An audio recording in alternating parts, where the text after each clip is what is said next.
crypto. They were attacking File Vault. And if they could break that disk crypto, then they could just find the thing they needed to put the guy in jail. And so I said, oh, yeah, I'd love to, not get phished by you. You sound like, why would the Department of Homeland Security email me from, I think, Virginia Tech EDU or something like this? And they said, oh, yeah, no problem. We'll have one of the Department of Homeland Security people just get right over to you. And so sure enough, the DHS, they sent an email. It's I am, some sort of wannabe police officer that does some sort of thing with the Department of Homeland Security. And the headers checked out, and it really did come from their mail server. And so it seems, reasonably legit. And they said, I authorize you to release your tools in secret to, my interns. I was like, what the fuck? Who the fuck? Why? Why would you, they were offering to send me the evidence over the internet too? I was like, well, that seems like maybe not the most legal thing. So I agreed to help them because I wanted, I agreed to help them because I was hoping that, and let this be a lesson to all of you, not to fuck this up like I did, but it's seriously a great idea, I think. Maybe not so much for me, but perhaps for the person that they were harassing. They had nothing on this person, as far as I can tell, and that's why they wanted to break his disk crypto. So my plan was to just get them to, send me the memory image, and then I would figure out whose it was without doing anything about extracting keys, and just contact their defense attorney and explain to them that they had leaked evidence, and that it was evidence mishandling, and that they should take this memory image and know that they were trying to extract keys from it. I think that's a great plan. I don't know. What do you guys think? Okay. Yeah.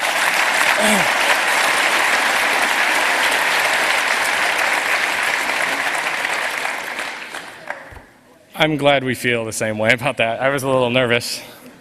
Never know with you wily hackers. Unfortunately, I also asked them for a photograph of them with a shoe on their head. This is where I fucked up. You see, I made a mistake. I admit I tried to 419 scan them in reverse, like a banana or a shoe. I forget exactly what I said, but I think it was a shoe. And they said, oh, well, the guys down here at the DHS don't feel comfortable with us taking photographs in the secured area. I was thinking wow, they're complete idiots. I'm glad that they don't let you take pictures there, but you're emailing me from your Virginia Tech or whatever school, webmail and asking me things and offering me evidence, and you care about photographs. But hey, priorities. So I thought that was maybe not so funny as much as it was sad. And yeah, so they wouldn't send it to me, and then, then I leaked their emails to a reporter, and yeah, it didn't go well. So I don't really have anything good to report about that, but I don't have trouble when I go through the immigration's customs enforcement line in the United States. I guess maybe because I'm a citizen, or maybe because they don't care. But very, very sadly, we did release the software, so these total fucking pricks got it anyway. I thought that it would be a reasonable trade-off to give it to everybody so as to make sure that it wasn't just them that had it.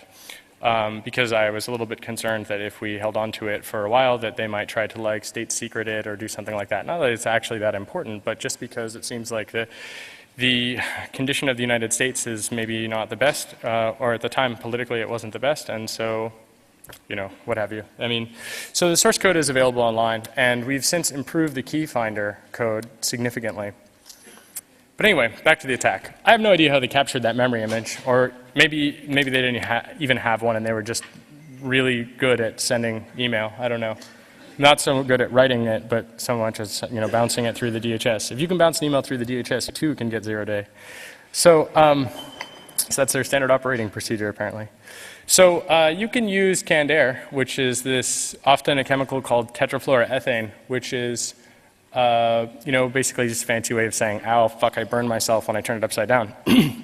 And essentially, you don't need liquid nitrogen. It costs about $5. It's not conductive, so you don't have to worry about anything. And you can spray it on the memory chip, and then you can pull the chip out and put it in a different laptop and turn it on, and you win. And that basically is, you can't defend against that attack. You lose. Everybody loses at that. There are various other ways you can set your machine up so that it doesn't boot from the network, and that stops the boot from a network attack, and you can get it so it doesn't boot from USB, and you win that. But then there's the fact that usually, like say on the beautiful ThinkPad laptops that so many people like to use, like myself, you can pull the hard drive and replace the hard drive with the code that normally goes on the bootable USB disk, and just dump it right there. Because there isn't really a way to lock the hard drive to the laptop. There's no unique identifier that anybody would respect or care about. And so you end up in a situation where if they have physical access, of course they win, but they win a lot more than you would expect. I have Disk Crypto on my laptop, but I certainly don't fool myself into thinking it's actually very useful for anything other than slowing my computer down when I play porn. So,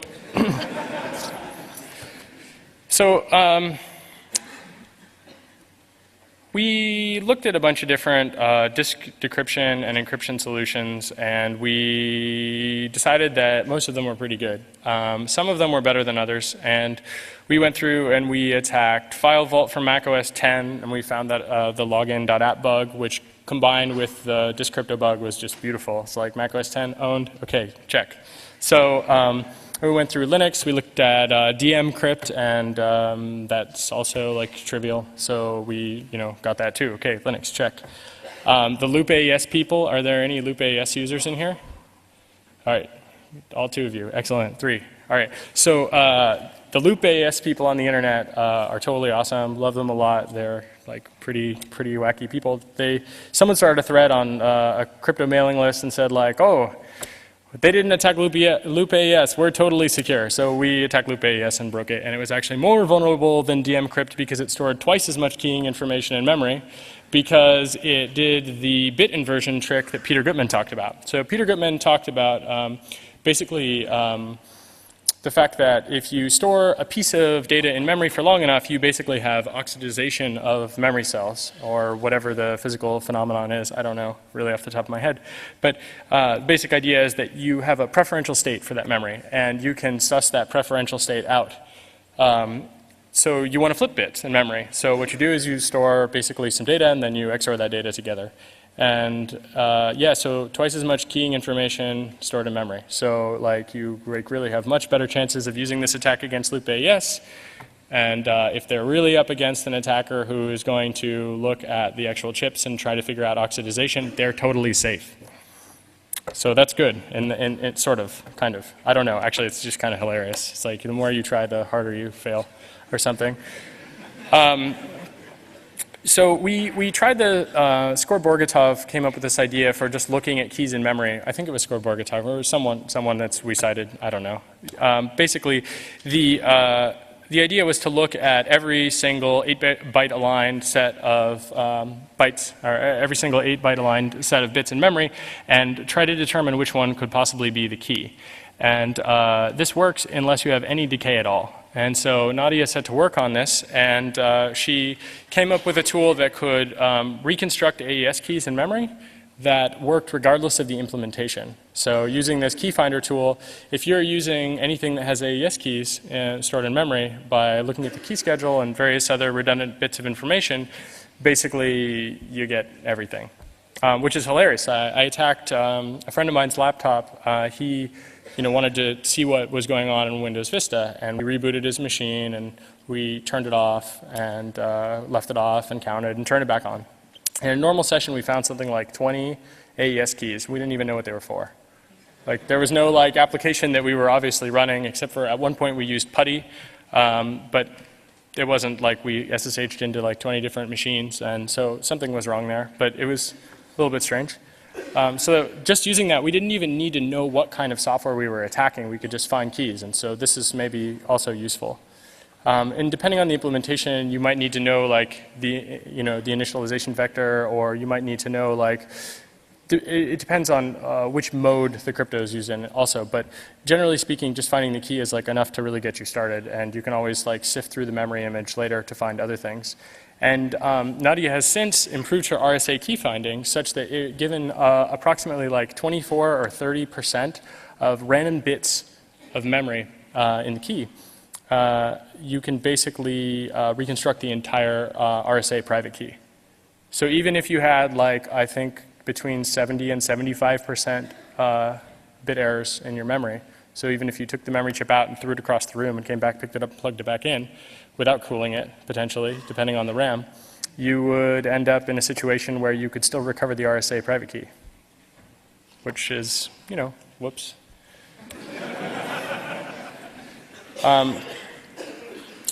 So, yeah. We said that these tools, like I said, are proof of concept, and they are. There's probably some better ways to improve on them, but I feel like we pretty much covered all the bases. And I don't know, has anybody here used them yet at all? You guys, all right, awesome. Well, we have so many Loop AES users in the audience. So,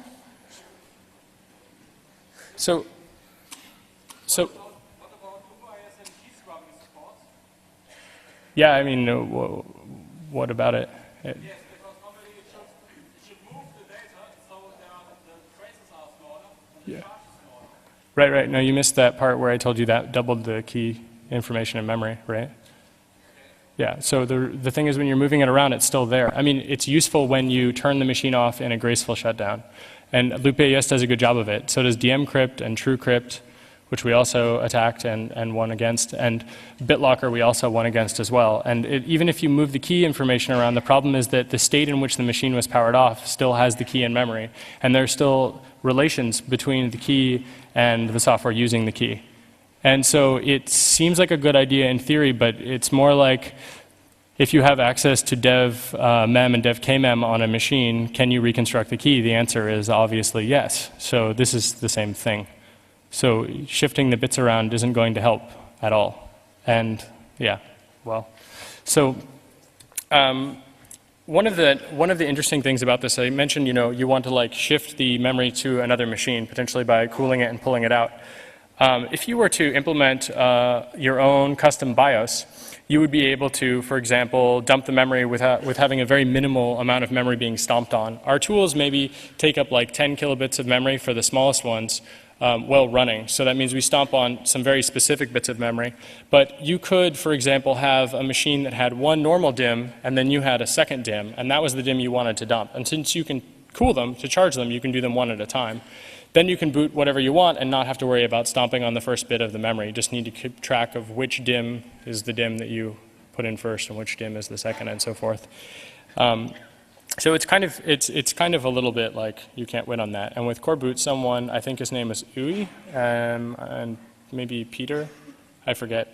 They implemented a small plugin for Core Boot that actually allows you to boot a machine that has this little plugin loaded, and it simply dumps the memory to the screen and you can page through it. So basically it's already done. You don't even have to write this yourself. So this was pretty much the total number of systems we attacked. There's one that really deserves a special mention. Like Apple's File Vault was pure hilarity to find that bug, which was apparently, I mean, that bug is like, I think, five years ago, someone emailed me and told me Apple told them not to talk about this bug, and it had been there for 5 years, which was sort of like kind of surprising, but not too surprising. So Apple still, to this day, has not fixed it as far as I can tell. They never like closed that bug. It's still open, pending response. We also attacked BitLocker. And in a way that the way that we attacked BitLocker was kind of hilarious. So there are different modes. Like, anybody here use BitLocker with a TPM, maybe? As many Loop AES users. What do you guys, do you even encrypt your hard drives? Are you really all here to see Dan? Wow. Yeah, okay, so in any case, with BitLocker, there's a couple of different modes. And in the most basic mode, it actually writes the keying information out to disk, which is incredible, right? So you have an encrypted disk, and you turn the machine off and you put it in a cupboard, and you go to the hospital, and you check in, and they keep you there for a long time against your will, and then you check out somehow, and then you go back and you turn the machine on, and then you use our tools against it, and you get the keying information. It's like, it's clearly the person that designed that was in that exact situation. So thank you, Microsoft. So, I mean, because that's like ridiculous, right? They relied on the login screen to protect you but yet they had the disk encrypted with keys that were stored, and yes, what the hell? I have no idea what they were thinking. It's totally a bad idea. So this attack isn't even really necessary. It's just kind of like the epic lulls for attacking that part of it. And then if you use